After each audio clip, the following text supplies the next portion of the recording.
होती है। वह ना तो किसी चीज को जानता है और ना ही किसी को पहचानता है। बच्चा मां के गर्भ से निकलकर जैसे ही बाहर आता है तुरंत ही रोना शुरू कर देता है। वह ऐसा तकलीफ में करता है या कोई और कारण भी है जिसे हम समझ नहीं पाते। क्या आपने भी कभी सोचा है कि आखिर बच्चा जन्म लेने के तुरंत बाद रोता क्यों है? इसके पीछे का सटीक कारण क्या है? हिंदू धर्मशास्त्रों के अनुसार वैसे तो इसके पीछे एक पौराणिक कथा की मान्यता है जिसका विवरण विष्णु पुराण में मिलता है।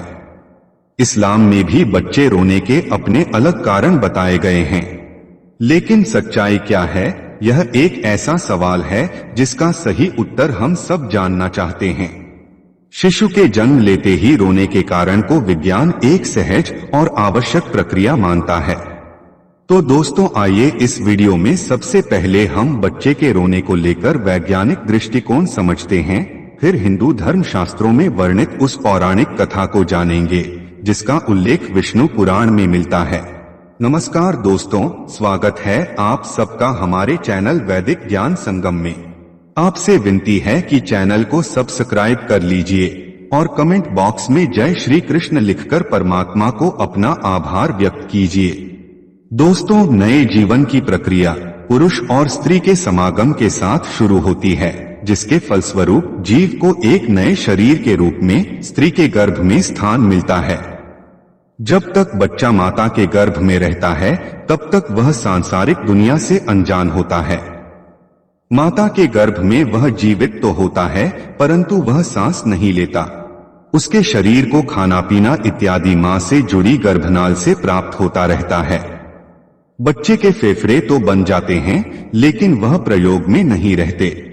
बच्चा मां के गर्भ में एक पतली झिल्ली के अंदर बंद होता है जिसमें तरल पदार्थ भरा होता है। इस तरल पदार्थ को वैज्ञानिक भाषा में एमनियोटिक फ्लूइड बोलते हैं। यही तरल पदार्थ बच्चे के मुंह, श्वास नली और फेफड़ों तक में पहुंच जाता है। लेकिन जब तक बच्चा मां के गर्भ में रहता है तब तक इस तरल पदार्थ से बच्चे को कोई कष्ट नहीं होता, बल्कि इसी तरल पदार्थ की वजह से वह मां के गर्भ में सुरक्षित रहता है। प्रसव की क्रिया मां और बच्चे दोनों के लिए कष्टदायक होती है। बच्चा बहुत सकरे मार्ग से निकलकर दुनिया में आता है। जिस क्षण बच्चा मां के गर्भ से बाहर निकलकर इस संसार में आता है उसके आसपास का परिवेश बदल जाता है। अब शिशु को जीवित रहने के लिए श्वास की जरूरत होती है। शिशु के फेफड़े प्रथम बार काम करना शुरू करते हैं, लेकिन फेफड़ों में वही तरल पदार्थ पहले से ही भरा होता है जिसे बाहर निकालना बच्चे के स्वास्थ्य के लिए बहुत जरूरी होता है। इसीलिए डॉक्टर बच्चे की डिलीवरी होते ही गर्भनाल को काट देते हैं और बच्चे को उल्टा करके उसके मुंह से इसी तरल पदार्थ को बाहर निकालते हैं।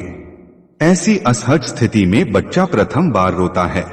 रोने की प्रक्रिया के दौरान बच्चा एक गहरी सांस लेता है जिससे हवा फेफड़े के अंदर प्रवेश करती है और फेफड़े में भरा तरल पदार्थ बाहर निकल जाता है। इसलिए बच्चे का प्रथम बार रोना बच्चे के स्वस्थ होने का संकेत होता है। अगर बच्चा स्वयं से नहीं रोता तो डॉक्टर बच्चे की